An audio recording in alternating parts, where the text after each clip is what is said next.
News one മോർണിംഗിൽ ഇന്നൊരു വിശേഷപ്പെട്ട അതിഥിയുണ്ട്. നടനെന്നോ മേക്കപ്പ് ആർട്ടിസ്റ്റ് എന്നോ വിശേഷിപ്പിക്കേണ്ടതെന്ന് അറിയില്ലെങ്കിലും അദ്ദേഹം ഏറെ പ്രശസ്തനാണ്. നമുക്കിന്ന് അദ്ദേഹത്തിൻ്റെ വിശേഷങ്ങൾ അറിയാം. മേക്കപ്പ് ആർട്ടിസ്റ്റ് NG റോഷനാണ് ഇന്ന് നമ്മോടൊപ്പം ചേർന്നിരിക്കുന്നത്. സ്വാഗതം റോഷൻ ന്യൂസ് വൺ മോർണിംഗിലേക്ക്. ആദ്യം തന്നെ നമുക്ക് പുതിയ ചിത്രത്തിൻ്റെ വിശേഷങ്ങളിലേക്ക് വരുന്നതിന് മുൻപേ തന്നെ താങ്കളൊരു നടൻ എന്ന നിലയ്ക്ക് ആ രംഗത്തിലൂടെയാണ് തുടങ്ങിയത് ഈ ഫീൽഡിൽ. അതിനെക്കുറിച്ച് തന്നെ പറഞ്ഞു തുടങ്ങാം. ഞാൻ സ്കൂൾ ഓഫ് ഡ്രാമയിൽ പഠിച്ചത് ആക്ടിംഗ് ആണ്. കാരണം ഇത് നമ്മളെല്ലാ ആൾക്കാരും ഒരു പെർഫോമൻസിൽ അല്ലെങ്കിൽ സിനിമയിൽ അല്ലെങ്കിൽ നാടകത്തിലാണെങ്കിൽ അതിൽ അട്രാക്റ്റ് ചെയ്യപ്പെടുന്നത് പെട്ടെന്ന് ആക്ടേഴ്സിലൂടെ ആയിരിക്കും. അപ്പോൾ നമ്മൾ കാണുന്നത് അവരെയാണ്. അതിൻ്റെ പിന്നിൽ വർക്ക് ചെയ്യുന്ന ആൾക്കാരെ പറ്റി നമുക്ക് അത്രയധികം അറിയാൻ പറ്റില്ല. സ്കൂൾ ഓഫ് ഡ്രാമയിൽ ചേർന്ന് കഴിഞ്ഞതിന് ശേഷം പിന്നെ അതിൻ്റെ ടെക്നിക്കൽ കാര്യങ്ങളെ പറ്റി അറിയാൻ തുടങ്ങിയപ്പോൾ അതിൻ്റെ പിന്നിൽ ജോലിയുള്ളത് അങ്ങനെ അതുകൊണ്ടാണ് ഞാൻ പിന്നെ അങ്ങനെ മാറിയത്. എങ്ങനെയാണ് സ്കൂൾ ഓഫ് ഡ്രാമ തന്നെ സെലക്ട് ചെയ്യാനുള്ള കാരണം? അഭിനയത്തിനോടായിരുന്നു താല്പര്യം കുട്ടിക്കാലം മുതൽ? അല്ല, കുട്ടിക്കാലം മുതൽ അഭിനയിക്കുമായിരുന്നു, ഡാൻസൊക്കെ കളിക്കുമായിരുന്നു, ഡാൻസ് പഠിച്ചിട്ടുണ്ടായിരുന്നു, ഭരതനാട്യം പഠിച്ചിട്ടുണ്ടായിരുന്നു. അപ്പം പക്ഷേ നമ്മൾ പെട്ടെന്ന് കാണുന്ന സമയത്ത് നേരത്തെ പറഞ്ഞ പോലെ കാണുന്ന സമയത്ത് നമുക്ക് ആക്ടേഴ്സാണ് നമ്മൾ കാണുന്നത്. അതുകൊണ്ടുള്ളൊരു അങ്ങനെ നമ്മൾ അട്രാക്റ്റഡ് ആവുന്നതേ ഉള്ളൂ. അല്ലാതെ ഞാൻ ബേസിക്കലി ഞാൻ സ്കൾപ്റ്റ് ചെയ്യും, ഈ ക്ലേ മോഡൽ ചെയ്യും, അങ്ങനെ ചെയ്യും.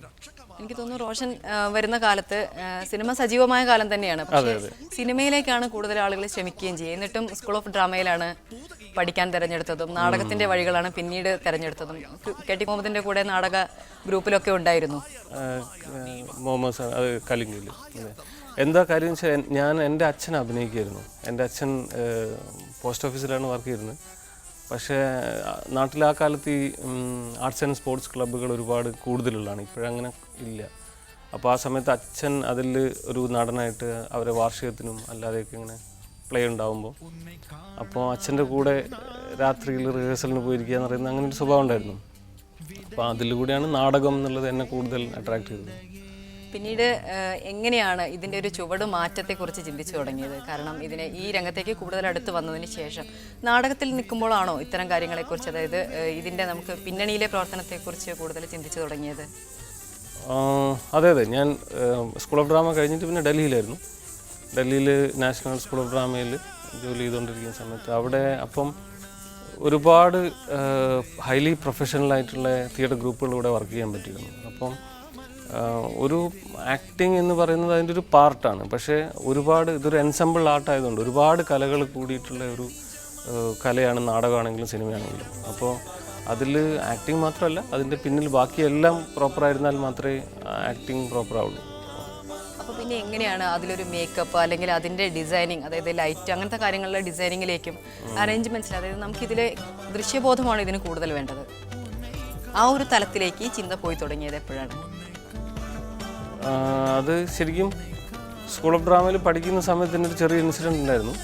അതാണ് ഞാൻ എപ്പോഴും ആലോചിക്കുന്നൊരു കാര്യം. അതായത് ഞാനൊരു 90 വയസ്സായിട്ടുള്ള ഒരാളായിട്ട് അഭിനയിച്ചുകൊണ്ടിരിക്കുന്നു. മാറ്റർലിങ്ക് എന്ന് പറയുന്ന റൈറ്ററെ the old man who does not want to die എന്ന് പറഞ്ഞിട്ടൊരു നാടകമുണ്ട്. അതിൽ ഈ 90 വയസ്സുകാരൻ്റെ അടുത്ത് മരണം വരുന്നതാണ്. അപ്പോൾ രാത്രി മരണവും ഈ 90 വയസ്സുകാരനും തമ്മിലുള്ളൊരു ഡിസ്കഷനാണ്. ഇയാൾ ജീവിക്കേണ്ടതിൻ്റെ ആവശ്യകതയെ പറ്റി സംസാരിച്ചുകൊണ്ടിരിക്കും, മരണം അതിൻ്റെ ആവശ്യമില്ലായ്മയെ പറ്റിയിട്ട് പറഞ്ഞുകൊണ്ടിരിക്കും. അപ്പോൾ അതിൽ ഓൾഡ് മാനായിട്ട് ഞാനാണ് അഭിനയിച്ചിരുന്നത്. അപ്പോൾ അത് നമ്മൾ റിഹേഴ്സൽ ചെയ്യുന്ന സമയത്തൊക്കെ ഒരു ചെറിയൊരു ലാസ്റ്റിലൊരു സീനുണ്ട്, കണ്ണാടി നോക്കുന്നത്. അപ്പോൾ ഒരു കാർഡ്ബോർഡ് ഷീറ്റാണ് നമ്മൾ റിഹേഴ്സലിൽ ഉപയോഗിച്ചിരുന്നത്. പ്രൊഡക്ഷൻ്റെ അന്ന് ഓഡിയൻസൊക്കെ വന്ന എല്ലാ ആൾക്കാരും ഉണ്ട്. പ്രൊഡക്ഷൻ്റെ അന്ന് ഈ കാർഡ്ബോർഡ് ഇതിന് പകരം നമ്മൾ റിയൽ ആയിട്ടുള്ളൊരു കണ്ണാടി വെച്ചു അവിടെ. അപ്പോൾ അതിൻ്റെ പ്രോപ്പർട്ടി ഇൻചാർജുള്ള ആൾ അതിൻ്റെ കണ്ണാടി വെച്ചു. ഞാൻ പക്ഷേ റിഹേഴ്സൽ ചെയ്യുന്ന സമയത്തൊന്നും ഈ കണ്ണാടിയിൽ എൻ്റെ മുഖം കണ്ടില്ല. ഞാൻ മേക്കപ്പൊക്കെ ചെയ്തു, 90 വയസ്സുകാരനായിട്ട് മേക്കപ്പൊക്കെ ചെയ്തു.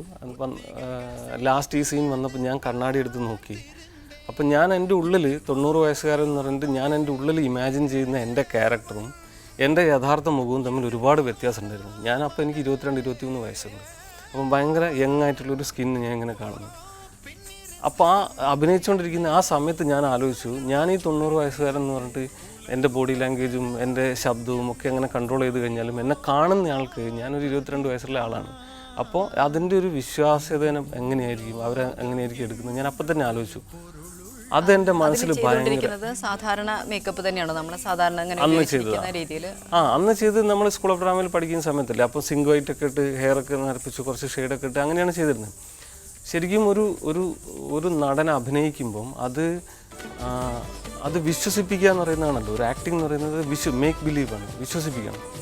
അപ്പോൾ രൂപം എന്ന് പറയുന്ന ഔട്ട്ഫിറ്റ് എന്ന് പറയുന്നത്, അവരെ കോസ്റ്റ്യൂം ആണെങ്കിലും അല്ലെങ്കിൽ അവരെ രൂപം എന്ന് പറയുന്നത് അത് ഒരു 50% അത് ഹെൽപ്പ് ചെയ്യുന്നുണ്ട്. അത് വിശ്വസിച്ചാൽ മാത്രമേ പിന്നെ അവരെ സിറ്റുവേഷൻസ് വിശ്വസിക്കുള്ളൂ, അല്ലെങ്കിൽ അവരെ ഡയലോഗ്സ് വിശ്വസിക്കുള്ളൂ. അതുകൊണ്ട് അത് വളരെ പ്രധാനമാണെന്ന് എനിക്ക് അന്ന് തോന്നിയിരുന്നു. അപ്പോൾ അത് മുതലാണോ ഈ അഭിനയത്തിനോടൊപ്പം തന്നെ ഇതിന്റെ പിന്നണിയിൽ പ്രത്യേകിച്ച് മേക്കപ്പിൽ ഒരു മേക്കപ്പിനെ കോൺസെൻട്രേറ്റ് ചെയ്യാൻ തുടങ്ങിയത് അതിന് ശേഷമാണോ? അല്ല, അതിനുശേഷം ഞാൻ ഈ എല്ലാ ടെക്നിക്കൽ സൈഡിലും ഭയങ്കരമായിട്ട് ശ്രദ്ധിച്ചു തുടങ്ങി. അപ്പോൾ ഈ മാസ്കിലാണെങ്കിലും അല്ലെങ്കിൽ ലൈറ്റിംഗ് അങ്ങനെയുള്ള എല്ലാ ടെക്നിക്കൽ സൈഡിലും ശ്രദ്ധിച്ചു. മേക്കപ്പിൽ വരുന്നതിന് മുമ്പ് ലൈറ്റിംഗ് നന്നായിട്ട് ചെയ്തിരുന്നു തോന്നുന്നുണ്ട്, സ്പെഷ്യൽ എഫക്ട്സുകളൊക്കെ വരുന്ന രീതിയിൽ ലൈറ്റ് ഡിസൈൻ ചെയ്തിട്ടുണ്ട്, കോസ്റ്റ്യൂംസ്, ലൈറ്റ്സ്, അങ്ങനെ എല്ലാ ടെക്നിക്കൽ ഏരിയയിലും വർക്ക് ചെയ്തിട്ടുണ്ട്. അപ്പോൾ അങ്ങനെ ചെയ്യുന്ന സമയത്ത് ഇപ്പം കുറച്ചുകൂടെ കംഫർട്ടായിട്ട് തോന്നിയ ഏരിയ ആണ് മേക്കപ്പ് എന്ന് തോന്നിയത് കൊണ്ടാണോ അതിലേക്ക് കൂടുതൽ കോൺസെൻട്രേഷൻ മാറിയത്, പിന്നീട് ആ ഒരു ചിന്ത അതിലേക്ക് മാറിയത്? അത് കംഫർട്ടാണെന്ന് തോന്നിയത് കൊണ്ടുമാണ്. പക്ഷേ അതിന് വേറൊരു കാര്യം ഇവിടെ ഉണ്ട്. ഞാൻ നോക്കുമ്പോൾ ഇന്ത്യയിൽ എവിടെയും മേക്കപ്പ് അത്ര എക്സ്പ്ലോർ ചെയ്തിട്ടില്ല. ഞാൻ പഠിക്കാൻ പോകുന്ന സമയത്ത് 10 വർഷം മുമ്പേ, 12 വർഷം പ്രൊഫഷണലായിട്ട് അത് പഠിപ്പിക്കുന്നില്ല. അതായത് നമുക്ക് അങ്ങനെ ഒരു ഇൻസ്റ്റിറ്റ്യൂട്ട് ഇല്ല ഇന്ത്യയിൽ എവിടെയും. മേക്കപ്പ് അങ്ങനെ സീരിയസ് ആയിട്ട് പഠിപ്പിക്കുന്ന ഒരു ഇൻസ്റ്റിറ്റ്യൂട്ട്, ഒരു ആർട്ട് ഫോം എന്ന് പറയുന്ന രീതിക്ക് പഠിപ്പിക്കുന്ന ഇൻസ്റ്റിറ്റ്യൂട്ടില്ല. നമുക്കൊരുപാട് മേക്കപ്പ് ഇൻസ്റ്റിറ്റ്യൂട്ട് ഉണ്ട്. അതെല്ലാം എന്താ പറയുക, ബ്യൂട്ടീഷ്യൻ കോഴ്സസ് നടത്തുന്ന അല്ലെങ്കിൽ അങ്ങനെയുള്ള സംഭവങ്ങളാണ്. പക്ഷേ ഒരു ആർട്ട് ഫോം ആയിട്ട് മേക്കപ്പ് പഠിപ്പിക്കുന്ന സ്ഥലമില്ല. അപ്പോൾ പിന്നെ അത് മാത്രമല്ല, നമ്മൾ എന്തെങ്കിലും സ്പെഷ്യൽ കാര്യങ്ങൾ, ഇപ്പോഴും സ്പെഷ്യൽ എന്തെങ്കിലും സംഭവങ്ങൾ, സ്പെഷ്യൽ ഗെറ്റപ്പുകൾ ചെയ്യാനുണ്ടെങ്കിൽ നമ്മൾ വിദേശത്തു നിന്നുള്ള ആൾക്കാരെ ആണ് നമ്മൾ ഡിപ്പെൻഡ് ചെയ്യുന്നത്. ഇപ്പോൾ പാ എന്ന് പറയുന്ന സിനിമ ചെയ്തപ്പോഴും അവർ വിദേശത്തു നിന്നുള്ള ആൾക്കാരാണ്. കമൽ സാറിൻ്റെ മുമ്പത്തെ പടങ്ങളിലെല്ലാം അങ്ങനെയാണ് ചെയ്തിരുന്നത്. അപ്പോൾ അതുകൊണ്ട് ഞാൻ വിചാരിച്ചു അത് എനിക്ക് അതിൽ കുറച്ചും കൂടി ചെയ്യാൻ പറ്റുവാണെങ്കിൽ അത് കുറച്ചും കൂടി ഒരു ഹെൽപ്ഫുൾ ആയിരിക്കും. എനിക്ക് തോന്നുന്നു ഇന്ത്യയിലെ ഏറ്റവും പ്രമുഖരായ താരങ്ങൾ എന്ന് പറയാവുന്ന ആളുകളിലൊന്നാണ് കമൽഹാസൻ സാറൊക്കെ. അപ്പോൾ കമൽഹാസൻ്റെ മേക്കപ്പ് ചെയ്യുന്ന അനുഭവവും നമ്മൾ സാധാരണ ഇപ്പോൾ മറ്റ് ഒരുപാട് മലയാള ചിത്രങ്ങളിൽ ചെയ്തിട്ടുണ്ട്. അപ്പോൾ അങ്ങനെയൊക്കെ ചെയ്യുന്ന സമയത്ത് ഒരുപാട് വ്യത്യസ്തമായ അനുഭവങ്ങൾ ഉണ്ടാവില്ലേ? അത്തരം കാര്യങ്ങളൊക്കെ ഒന്ന് ഷെയർ ചെയ്താൽ നന്നായിരിക്കും. കമൽഹാസൻ സാറിൻ്റെ കൂടെ എന്ന് പറഞ്ഞാൽ അതെനിക്കൊരു മേക്കപ്പിലൊരു വെസറ്റൈലാണ്. അതെ അതെ അതെ, അതാ ഞാൻ പറഞ്ഞത്. അതെനിക്കൊരു എന്താ പറയുക, എനിക്ക് വിശ്വസിക്കാൻ പ്രയാസം ഉണ്ടായിരുന്ന ഒരു കോളായിരുന്നു അത്. എങ്ങനെയാണ് അതിലേക്ക് എത്തിയത്, അദ്ദേഹത്തിൻ്റെ കൂടെ വർക്ക് ചെയ്യാനുള്ള ഒരു അവസരം ഉണ്ടായത്? ഞാൻ ഭോപ്പാലിൽ നാഷണൽ സ്കൂൾ ഓഫ് ഡ്രാമേൻ്റെ വർക്ക്ഷോപ്പ് നടക്കുന്ന സമയത്താണ് എന്നെ ഇങ്ങനെ വിളിച്ചത്, രാജ് കമൽ ഫിലിംസ്. ഞാൻ ആദ്യം വിശ്വസിച്ചിട്ടുണ്ടായിരുന്നില്ല, ആരെങ്കിലും വെറുതെ തമാശ പറയുന്നില്ല. പക്ഷേ പിറ്റേ ദിവസം അവർ ശരിക്കും വിളിച്ച് സംസാരിച്ചപ്പോൾ അത് എനിക്ക് തോന്നുന്നു സാറ് ഭയങ്കരമായിട്ട് എല്ലാ കാര്യങ്ങളെയും വളരെ ശ്രദ്ധിക്കുന്ന ആളാണ്. എന്തൊക്കെ നടക്കുന്നു എല്ലാം ഭയങ്കര അപ്ഡേറ്റഡ് ആണ്. താങ്കളുടെ ഏതെങ്കിലും വർക്ക് കാണോ, അങ്ങനെ വല്ലതും ഉണ്ടായിട്ടുണ്ടോ? പഴശ്ശിരാജ സിനിമയിൽ തമിഴ് മേക്കിൽ സാറിൻ്റെ ആണ് സൗണ്ട്, അതിൻ്റെ നറേഷൻ. അപ്പോൾ സാറ് കണ്ടിട്ടുണ്ടാവും. പിന്നെ ആ ക്യാമറാമാനും ഞാൻ ഒരുമിച്ച്, അതായത് സാനു ജോൺ വർഗീസ് ആണ് ക്യാമറ ചെയ്തിരുന്നത്. ഞങ്ങൾ ഒരുമിച്ച് നേരത്തെ ഇലക്ട്ര എന്ന് പറയുന്ന സിനിമ ചെയ്തിട്ടുണ്ടായിരുന്നു. അങ്ങനെയുള്ള 2 കണക്ഷനിലാണ് വന്നിട്ടുള്ളത്. പക്ഷെ അദ്ദേഹം വിളിച്ചതിന് ശേഷം ഭയങ്കര എക്സൈറ്റഡ് ആയി എന്ന് പറഞ്ഞു. പക്ഷേ ആ എക്സൈറ്റ്മെൻറ്റിന് അപ്പുറത്തേക്ക് അതിനെ എത്രത്തോളം അത് പ്രായോഗികമാക്കാം എന്നുള്ളതിനെക്കുറിച്ച് വല്ല ആലോചന ഉണ്ടായിരുന്നോ? അല്ല, ആദ്യം ഒരു പേടി ഉണ്ടായിരുന്നു, സാറിൻ്റെ നേരിട്ട് കാണുക എന്നൊക്കെ പറയുമ്പോൾ അങ്ങനെ. പക്ഷേ സാറ് വലിയ രീതിക്ക് നമ്മളെ കംഫർട്ട് ചെയ്യും. അതായത് വന്നു കഴിഞ്ഞാൽ സംസാരിക്കും, നല്ല രീതിക്ക് സംസാരിക്കും, നല്ല ഡീറ്റെയിൽ ആയിട്ട് എക്സ്പ്ലെയിൻ ചെയ്തു തരും എന്താണ് ചെയ്യാനുള്ളത്, എങ്ങനെയാണെന്നുള്ളത്. വളരെ, അതായത് എന്ത് സംശയം ഉണ്ടെങ്കിലും ചോദിക്കാം, വളരെ കൃത്യമായിട്ട് കാര്യം പറഞ്ഞുതരും. അങ്ങനെ ഇതുണ്ട്. പിന്നെ സാറ് തന്നെ വലിയൊരു എന്താ പറയുക, എല്ലാ ടെക്നിക്കൽ കാര്യങ്ങളെ പറ്റിയും അറിയാവുന്ന ഒരാളാണ്. അപ്പം നമ്മളൊരു കാര്യം സംസാരിക്കുമ്പം തന്നെ സാറിന് അറിയാം, മനസ്സിലാവും അത് ഇന്നതാണെന്നുള്ളത്. സമയം കൃത്യമായിട്ട് പാലിക്കണം, പിന്നെ നമ്മൾ നന്നായിട്ട് വർക്ക് ചെയ്യണം. അത് മാത്രമേ സാറിനത്. ബാക്കി സമയങ്ങളും കാര്യങ്ങളൊക്കെ തരും. പിന്നെ ചില സമയത്തൊക്കെ രാത്രി ഞങ്ങൾ ഈ സ്റ്റുഡിയോയിൽ വർക്ക് ചെയ്തുകൊണ്ടിരിക്കുന്ന സമയത്ത് സാറ് വരുമായിരുന്നു അവിടെ, ഷൂട്ടൊക്കെ കഴിഞ്ഞിട്ട് വന്നിട്ട് സംസാരിക്കുക. അപ്പോൾ എന്ന് വെച്ചാൽ നമ്മൾ ചെയ്തുകൊണ്ടിരിക്കുന്ന ജോലിയിൽ നമുക്കൊരു എന്താ പറയുക, അത് നമ്മൾ നമ്മളിങ്ങനെ കിട്ടുന്ന ഒരു കോൺഫിഡൻസ് കിട്ടി നമ്മളൊരു കറക്റ്റ് ആയിട്ടുള്ള വഴിയിൽ കൂടെ തന്നെയാണ് നമ്മൾ പോകുന്നത് എന്നൊക്കെ നമുക്ക് ഫീൽ ചെയ്യും. അതിനെപ്പോലെ ഒരു വെർസറ്റൈൽ ആക്ടർ നമ്മൾ ഓരോ കാര്യത്തിൽ കൺസിഡർ ചെയ്യാന്ന് പറയുമ്പോൾ വലിയ കാര്യമാണ്. പിന്നീട് എങ്ങനെയാണ് ഈ അദ്ദേഹത്തിന്റെ ദശാവതാരത്തിന് ശേഷം അല്ലെങ്കിൽ ഞാൻ ചെയ്തിട്ടുള്ള വിശ്വരൂപമാണ് അല്ല ദശാവതാരത്തിന് ശേഷം അദ്ദേഹത്തിന്റെ ഗ്രാഫിലേക്ക് വരുമ്പോൾ അതിൽ ഒരുപാട് ക്യാരക്ടർ ഒരുമിച്ച് ചെയ്തു.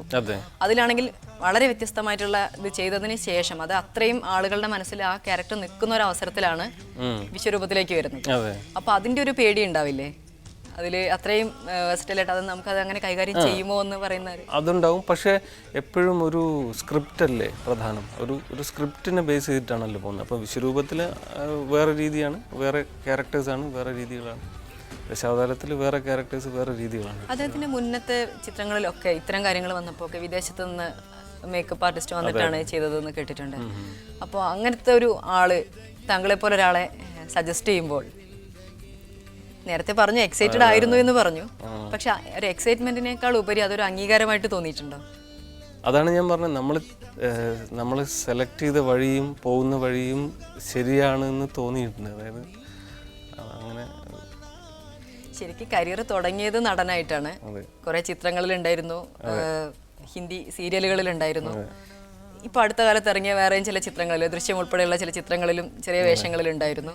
പക്ഷെ ഇപ്പോഴും ഞാൻ ചോദിക്കുകയാണ്, ഒരു നടൻ എന്ന നിലയിലാണോ അല്ലെങ്കിൽ അതിൻ്റെ പിന്നിൽ പ്രവർത്തിക്കുന്ന ഒരു ആർട്ടിസ്റ്റ് എന്നുള്ള നിലയിലാണോ കൂടുതൽ താങ്കൾക്ക് സാറ്റിസ്ഫാക്ഷൻ ഉള്ളത്? എനിക്ക് അഭിനയിക്കുന്നത് ഇഷ്ടമാണ്. പക്ഷേ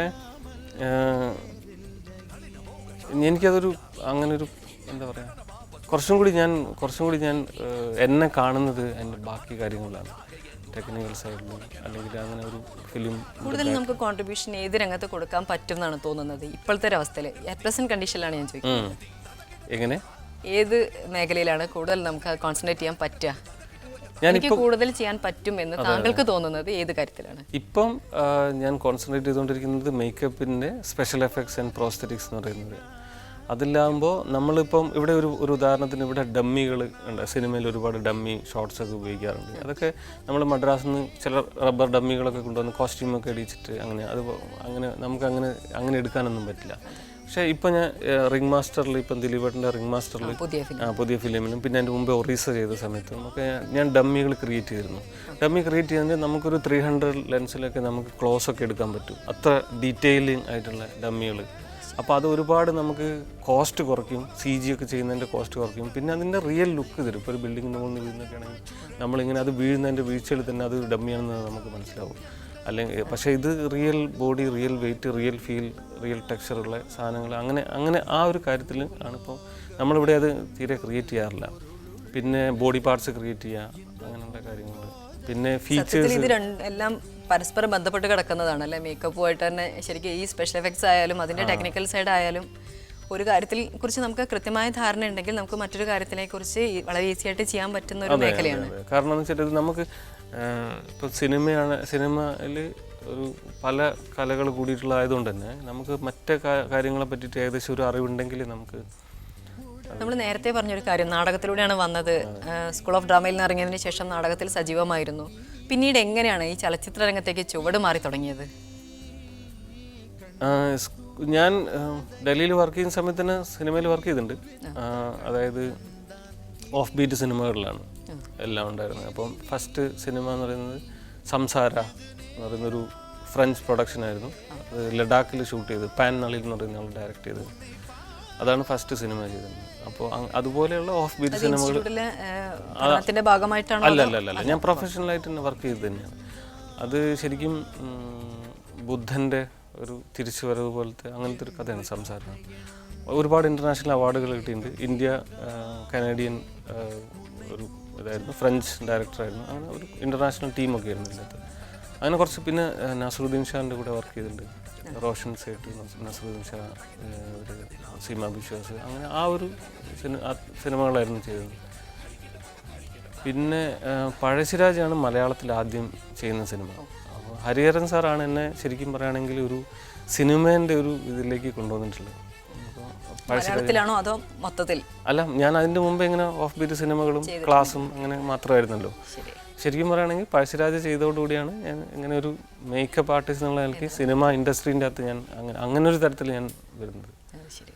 പിന്നീട് എങ്ങനെയായിരുന്നു അവിടെ നിന്ന് ഇങ്ങോട്ട് പഴശ്ശിരാജയ്ക്ക് ശേഷം മലയാളത്തിലുള്ള ഒരു അപ്രോച്ച് എങ്ങനെയായിരുന്നു താങ്കൾ? മലയാളത്തിൽ ഞാൻ അത് കഴിഞ്ഞിട്ട് പിന്നെ ചെയ്തത് ഇതാണ് ഇലക്ട്ര, ശ്യാമപ്രസാദ് സാറിൻ്റെ. നല്ല സിനിമയായിരുന്നു, പക്ഷേ അതെന്തോ കാരണം കൊണ്ട് അത് പുറത്തിറങ്ങിയില്ല. നയൻതാര, പ്രകാശ് രാജ് അതൊക്കെയായിരുന്നു.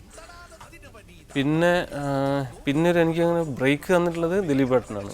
മായാമോഹിനി അത് ചെയ്തു. അതിൽ ഈ പറഞ്ഞതുപോലെ നേരത്തെ കമലഹാസന്റെ കാര്യം പറഞ്ഞ പോലെ തന്നെ വളരെ വ്യത്യസ്തമായ, അല്ലെങ്കിൽ ഒരു അല്പം ചലഞ്ചിങ് ആയ ഒരു. അതെ അതെ, അത് ഞങ്ങൾ 4 മണിക്കൂർ എടുക്കായിരുന്നു സിനിമ, അതായത് മേക്കപ്പ് ചെയ്തെടുക്കാൻ വേണ്ടിയിട്ട്. പിന്നെ ദിലീപേട്ടൻ്റെ വലിയൊരു എഫേർട്ട് ഉണ്ടായിരുന്നു പിന്നിൽ. എല്ലാ ദിവസവും വന്നിരിക്കണം, 3-4 മണിക്കൂർ ഇരിക്കണം. പിന്നെ ഇപ്പോൾ ഏതൊക്കെയാണ് പുതിയ ചിത്രം? ഏത് പുതിയ ചിത്രത്തിൻ്റെ? അല്ല, ഇതിൽ ഇപ്പോൾ ഉള്ളത് ഇതാണ് റിംഗ് മാസ്റ്റർ, ദിലീപേട്ടൻ്റെ റിംഗ് മാസ്റ്റർ. പിന്നെ ടു നൂറ വിത്ത് ലവ്, അത് ബാബുവേട്ടൻ ഡയറക്റ്റ് ചെയ്യുന്നത്. ഏതായാലും NG റോഷൻ, വളരെയധികം നന്ദി ന്യൂസ് 1 മോർണിംഗിൽ ഇത്രയും സമയം നമ്മളോടൊപ്പം ചെലവഴിച്ചതിന്. താങ്കളെ പോലെ ഒരാളെ നമുക്ക് പരിചയപ്പെടുത്താൻ കഴിയുക എന്നുള്ളത് തന്നെ ന്യൂസ് 1 മോർണിംഗിൽ വലിയ ഭാഗ്യമായിട്ടാണ് കാണുന്നത്. വളരെയധികം നന്ദി. Okay, thank you.